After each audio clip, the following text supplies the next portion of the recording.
حضرت رومی نے مثال دی ہے، وہ کہتے ہیں ایک بادشاہ کے پاس نا دروازے پہ ایک عورت مانگنے آئی، فقیر نہیں، بادشاہ کو پسند آ گئی، اس نے نکاح کر لیا۔ ابھی سویرے فقیر تھی، شام کو ملکہ بن گئی، منٹ لگا، صبح فقیر تھی، مانگ رہی تھی، ہاتھ پھیلا رہی تھی، شام کو ملکہ بن گئی۔ بڑا اعزاز دیا بادشاہ نے، بڑا نوازا، 20 کنیزیں، کام کرنے والی، مال دولت سارا کچھ، لیکن وہ بی بی روز روتی، کبھی مصلے پہ بیٹھ کے روتی، کبھی قرآن پڑھ کے روتی، صبح سے شام تک 20 دفعہ کنیزیں دیکھتی تو روتی۔ بادشاہ نے حکم دے رکھا تھا کہ اس کے ابرو کا اشارہ ہو جائے تو جو یہ مانگے اسے دے دیا گیا، لیکن وہ روتی رہتی، وہ روتی رہتی، وہ روتی رہتی۔ ایک دن جو کنیزوں میں سے ذرا سیانی تھی وہ آ گئی، کہنے لگی بی بی بات سن، ہمیں نہیں سمجھ آتی کہ ہم غریب لوگ ہیں، مجبور ہیں، تنگ دست ہیں، بے اختیار ہیں، وہ مالدار بھی ہے اور با اختیار بھی ہے اور موج میں ہے، تو روتی کیوں ہے؟ تو وہ کہنے لگی تمہیں پتہ نہیں میں کیوں روتی ہوں، میں جب پلٹ کے اپنا ماضی دیکھتی ہوں نا تو میں سوچتی ہوں کہ میں اس قابل نہیں تھی، اس نے نظر کرم کر دی ہے، تو اب سارا دن روتی رہتی ہوں کہ کہیں میرے سر کا سائیں ناراض نہ ہو جائے۔ میں اس قابل نہیں تھی، میں اس قابل نہیں تھی، پتہ تے سارا ہے نا سردار لوکی تھی، ایدہ پردہ چپایا ہی تیرا پلا اسی، یہ قابل نہیں تھی۔ تو پھر ان کنیزوں کو کہنے لگی سنگ سہیلیوں آؤ بیٹھو، میرے لیے دعا کرو کہ وہ جو میرے پاس شفقت کرتا ہے وہ ہمیشہ مجھ سے راضی رہے، وہ کہیں ناراض نہ ہو جائے، وہ کہیں کسی جگہ پریشان نہ، کہیں کوئی ایسا معاملہ نہ بند۔ اس جارو وہ جو ظلم والے لوگ تھے ان کا تو یہ سٹیٹس تھا کہ وہ روتے تھے، اور یہاں 2 نیکیاں کر کے زمانے کو بتانا، 2 خدمتیں کر کے تعریف مانگنا، اجر کا سوال کرنا۔ میرے رسول کریم علیہ السلام نے فرمایا صبح قیامت کچھ لوگ اللہ کے حضور حاضر ہوں گے، اے اللہ ہم حاجی تھے، نمازی تھے، سخی تھے، عبادت گزار تھے۔ اللہ فرمائے کہ کیا لینے آئے ہو؟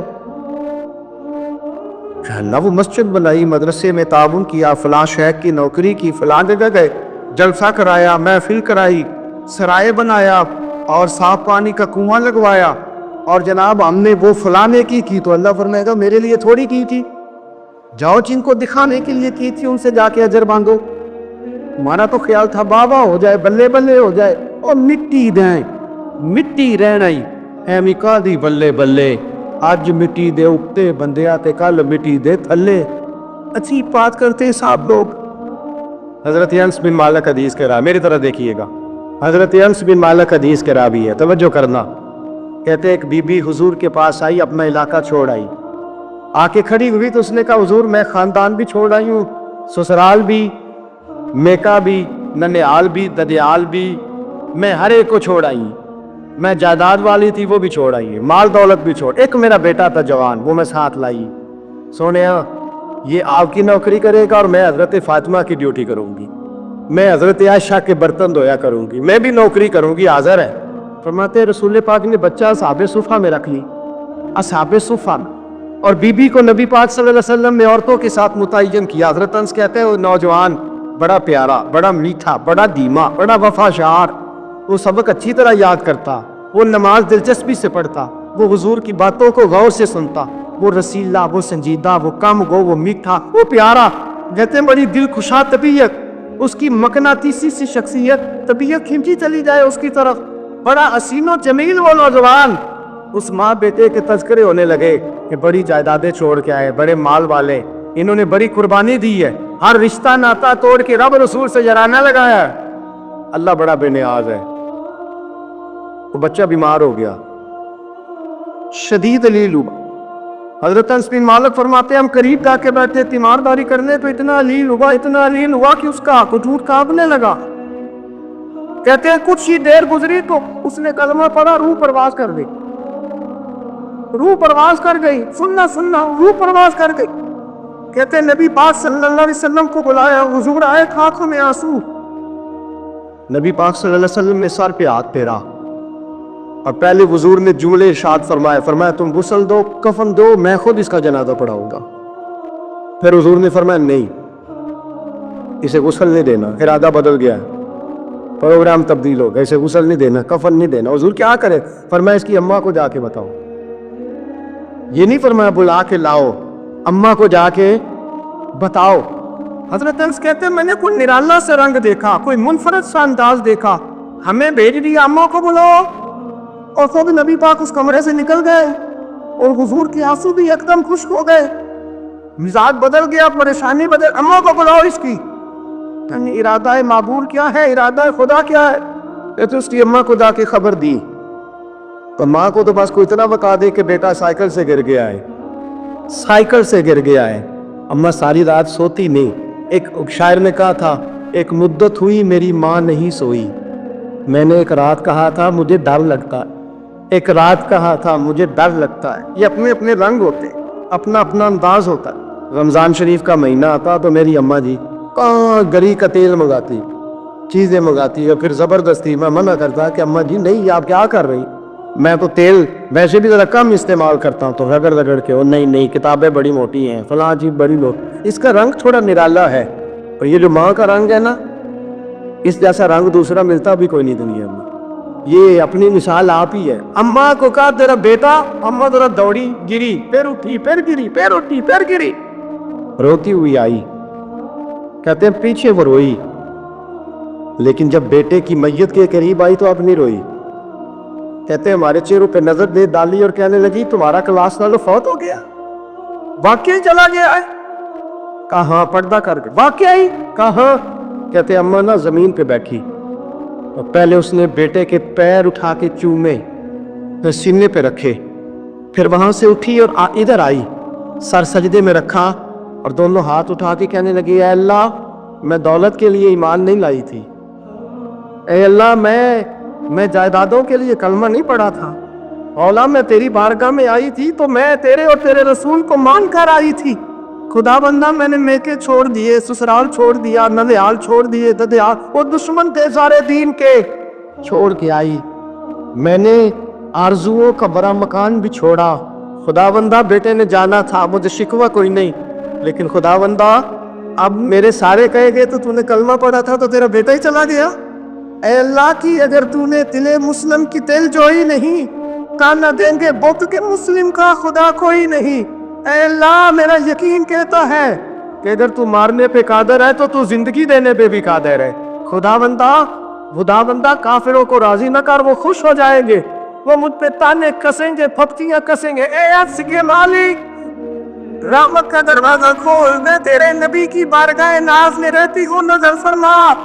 حضرت عرش کے مالک فرماتے ہیں ایمان، یقین اور استقامت کے ساتھ اس نے جب دعا مانگی تو ہم نے مسجد نبوی کے سین میں عجیب نظارہ دیکھا، ایک ماں نے دعا مانگی تو بیٹا اٹھ کے بیٹھ گیا، کہتے بیٹا اٹھ کے بیٹھ گیا، کلمہ پڑھ تو وہ اٹھ کے بیٹھا، ماں نے سینے سے لگایا، اور ماں اور بیٹا نعرے لگانے لگے لوگوں سنو، قرآن بھی سچا، اسلام بھی سچا، اللہ بھی سچا، یہ مسجد نبوی سچوں کا گھر، اور سب سے بڑھ کے اللہ کا رسول سچا، اللہ کے رسول سچے، محبوب سچے، مسجد میں رہنے والوں میں سب سے بڑھ کر سچے، رسول کائنات صلی اللہ علیہ وسلم کا دین سچا۔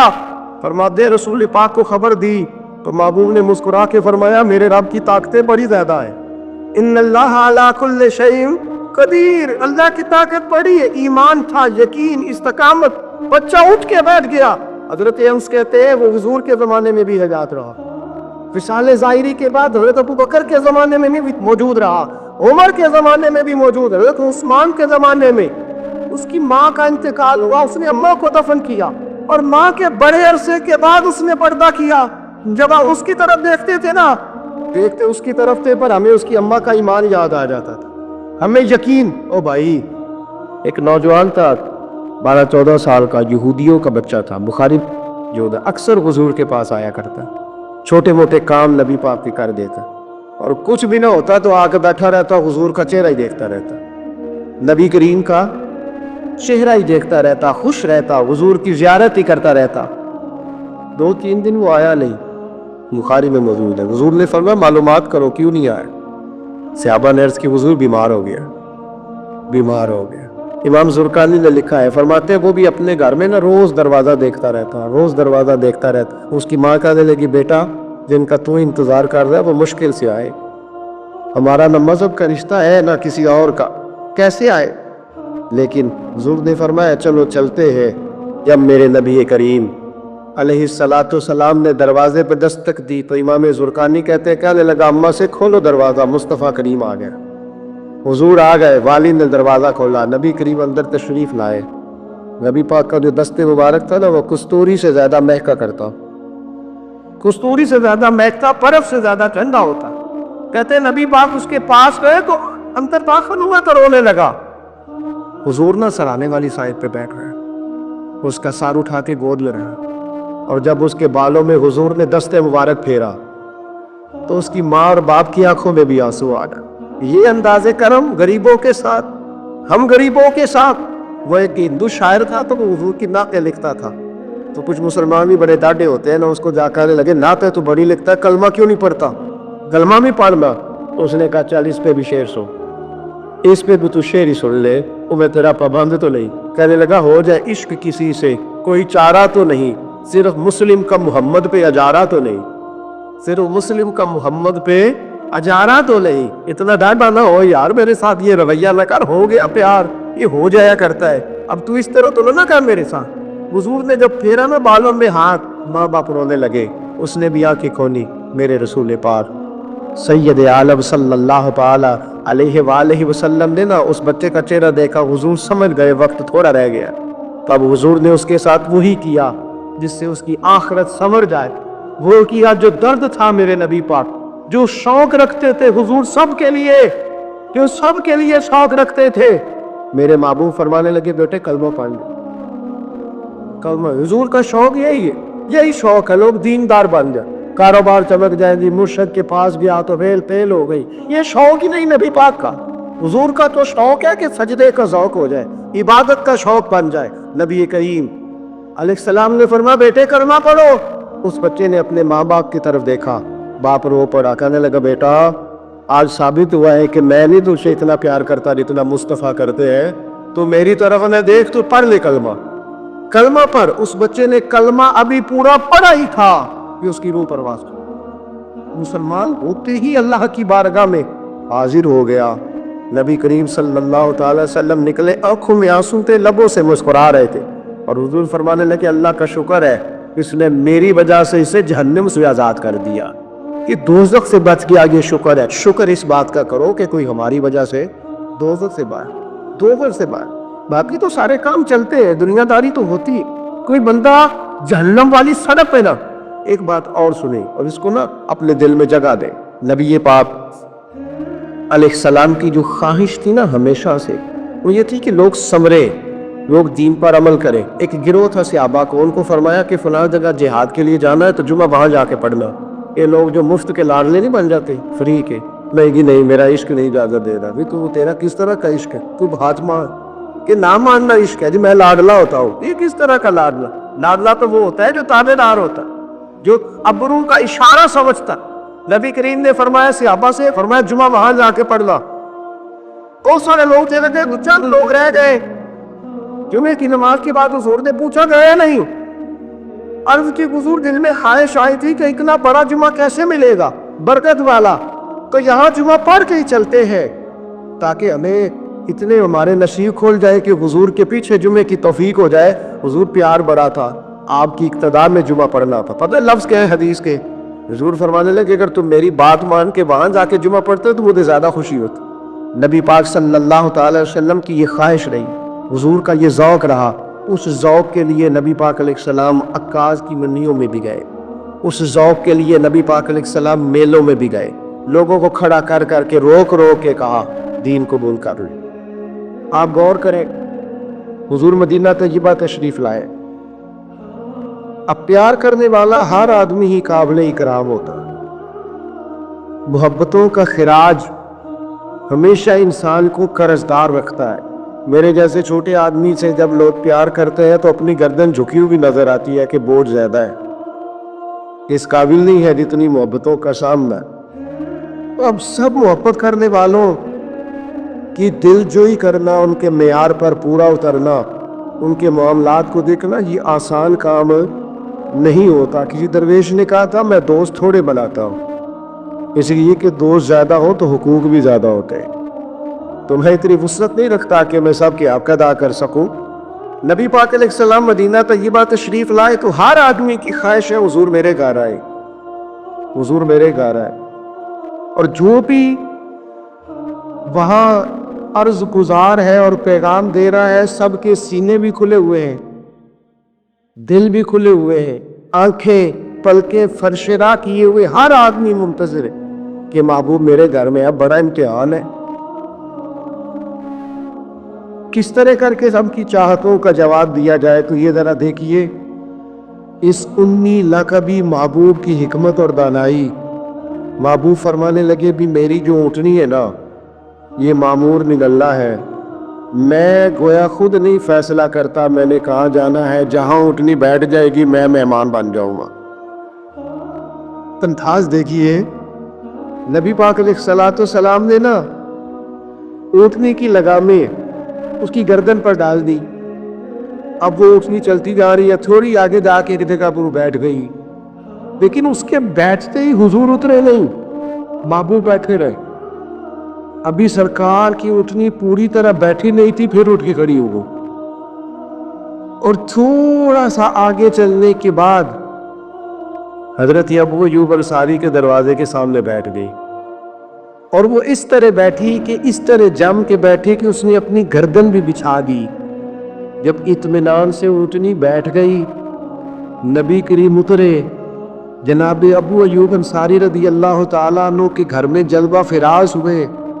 یہ وہ دانائی تھی میرے کریم محبوب کی، وہ حکمت تھی کہ کسی محبت کرنے والے کو اعتراض کیا ہونا تھا، سب کا قربان ہونے کو دل کر رہا۔ ہمارے ہاں تو 4 بچے ہوتے ہیں اور ہم کسی ایسی دانائی کا مظاہرہ نہیں کرتے کہ ان کے اندر برابری کر سکیں، ہم اس سمجھ بوجھ کا لحاظ ہی نہیں کرتے۔ ہمارے ایک استاد تھے تو اکثر کہا کرتے تھے، جن کو پڑھانے کی ڈیوٹی لگاتے ان سے کہا کرتے تھے کسی طالب علم سے چیڑ نہ جانا، اسکول کے، کالج کے، مدرسے کے کسی بچے سے چیڑ نہ جانا، تم اگر کسی سے چیڑ دے تو اس کا مستقبل خراب ہو جائے، اس لیے کہ تم ذاتی اناد پال لو گے، بچہ بڑا لائق ہے لیکن تمہارا فرما بردار نہیں، تم چڑ گئے ہو، تم بات بات پہ ڈانٹ کے ہو، بالآخر وہ ساری تباہی ہو گئی، بدگمان ہو گیا۔ نبی پاک علیہ السلام امی ہے، لیکن یہ میرے محبوب کی نبوت کی اعلیٰ دلیل ہے۔ اللہ تعالیٰ نے محبوب کو حکمت، تدبر، دانائی، ہم دانا نہیں ہوتے،